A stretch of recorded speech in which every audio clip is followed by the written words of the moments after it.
민주당 등 야당이 추진하고 있는 노동조합법 개정안은 반헌법적이자 산업 현장의 극심한 논란과 노사관계 파탄을 초래할 명백한 악법이며 불법 파업 조장법입니다.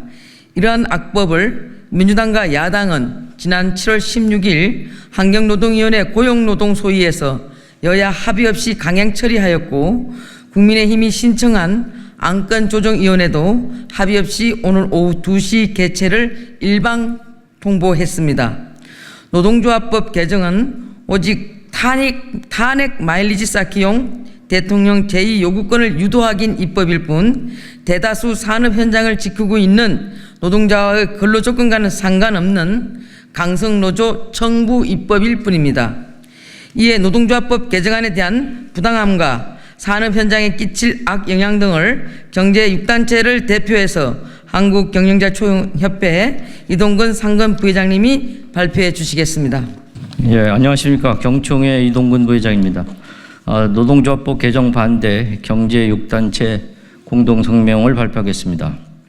야당은 지난 7월 16일 국회 환경노동위원회 고용노동소위에서 경제계와 여당의 강한 반대에도 불구하고 노동조합법 제2조 제3조 개정안을 통과시켰습니다.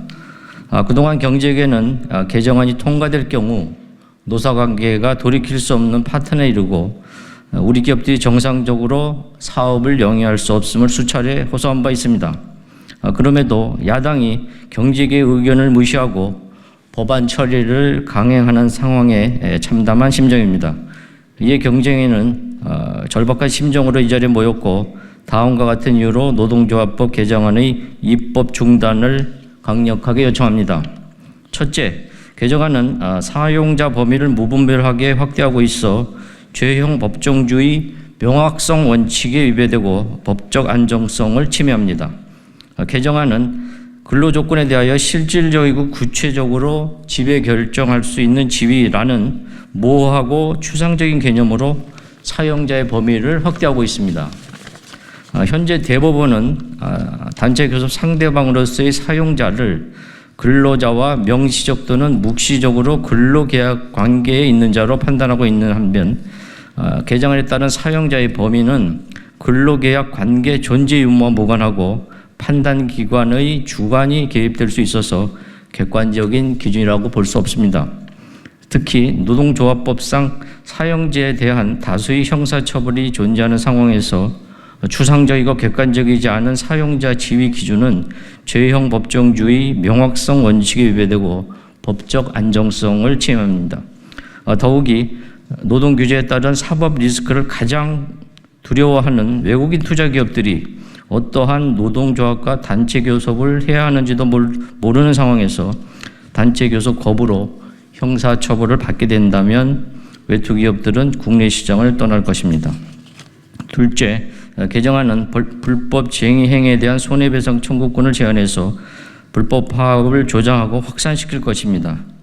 지금도 산업 현장은 파업으로 인한 근로손실 일수가 주요 선진국보다 많은 상황이고, 강성 노조의 폭력과 파괴, 사업장 점거 등 불법 행위가 빈번하게 발생하고 있습니다. 특히 노조의 불법 쟁의 행위에 대해 손해배상 책임을 인정한 판결 대다수가 사업장 점거와 같은 극단적인 불법 행위가 원인인 상황에서 개정안으로 인해 피해자인 사용자의 손해배상 청구마저 사실상 봉쇄된다면 산업 현장은 무법천지가 될 것입니다. 노동조합 및 조합원에 대한 손해배상이 문제라면 먼저 사업장 점거나 폭력 같은 불법 행위 관행부터 개선해야 합니다. 야당이 우리나라 노사관계의 발전을 진정으로 원한다면 불법 행위에 면죄부를 줄 것이 아니라 사업장 점거 금지 등 합리적인 노사 문화를 구축하기 위한 법제도 개선에 힘을 모아야 합니다.